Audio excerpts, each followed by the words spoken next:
everybody, and welcome to my review of Stan and Ollie, directed by John S. Baird, starring Steve Coogan and John C. Reilly.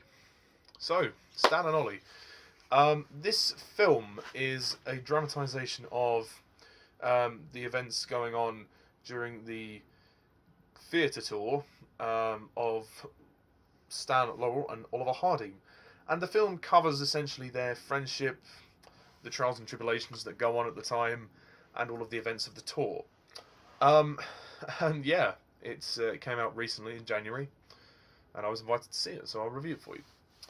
Okay, so Stan and Ollie. This is a really good film. I don't think it's perfect, but I think it's very good. I was very intrigued. I mean, I obviously am aware of Laurel and Hardy. I mean, I haven't seen any of their films for quite some time, but obviously I know how famous they are, and they essentially defined comedy for the big screen and obviously for the stage. So they are geniuses. They really are geniuses. So yeah, and that really shows here. And this film is very well made. I really like the relationship between Stan and Ollie in this film. Steve Coogan and John C. Reilly give fantastic performances. Both really capture the real aspects of the actual guys of Stan and Ollie, which makes it much more intriguing when you watch it. And I really liked seeing their relationship. I mean, it's more towards the third act of the movie where their relationship gets kind of tested. The first two acts of the movie are just kind of them going on the tour. There's not really much drama. There's not much of a narrative. The narrative picks up in the third act, and it starts to become a little bit more dramatic, and that works. This film is not a comedy. I think you would naturally assume that because it is about Laurel and Hardy, but it's actually more of a drama. So don't go in there expecting for a laugh. I mean, there are funny moments in the film. Don't get me wrong, but it's not solely a comedy, which I think is interesting. There are female members of the cast too. You've got Shirley Henderson, who plays Lucille Hardy, who's Oliver Hardy's wife. She's very good. First time I've heard her do an American accent. That's good. And Nina Arianda, who plays Ida, Laurel's wife, and she's very good. I like both of them very much, and it's interesting to see them how they kind of go to see all the shows together, and they don't really get along, but they find each other getting along much better as time goes on, which is interesting. And yeah, I think the direction is very good by John S. Baird. There's a lot of sentimentality in this film, and you really I mean, I think especially with John C. Reilly playing Oliver Hardy, he's wearing this big fat suit. They focus on his health problems as well. It makes you think back to what was actually going on during the time, and how strong their friendship was, because even after Hardy passed away due to his health, Laurel was still writing comedy for them. He was, even though he knew he was never going to actually put it on, he would never perform without his partner. They tried to do that at one point, and he just decided no, it was not going to work. And the film is really touching on a number of levels, and you do feel the sentiment. I think if you're a big Laurel and Hardy fan, you should definitely see it. I think if you are a Laurel and Hardy fan, you should definitely see the movie. There are some nice nods to some of the earlier films.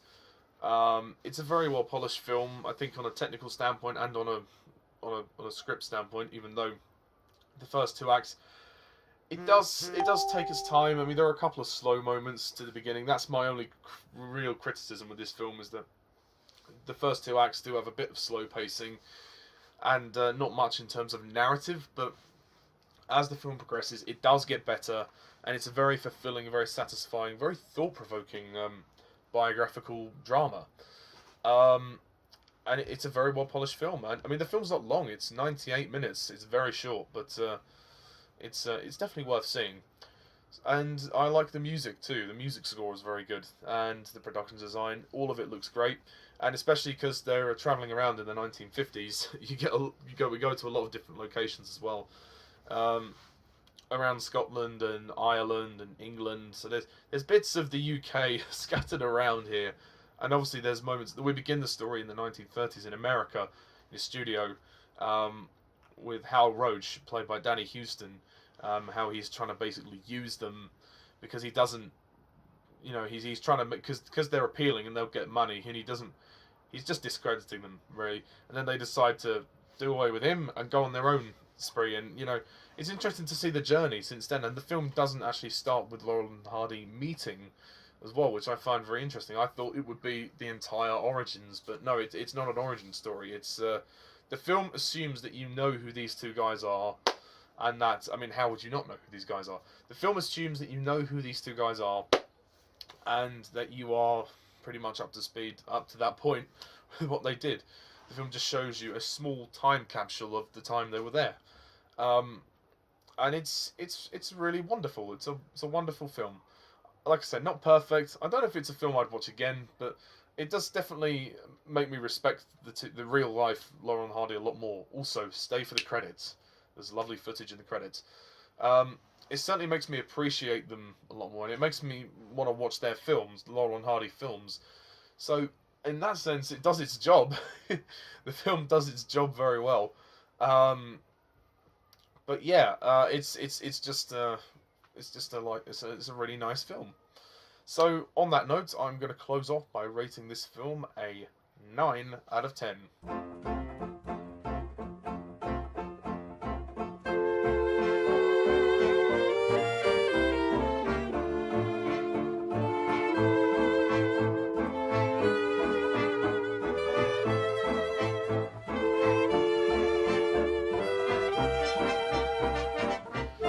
Couldn't quite give it a 10. Sorry guys, could not quite give it a 10, but it's a really, really good film. Definitely go and see it if you can.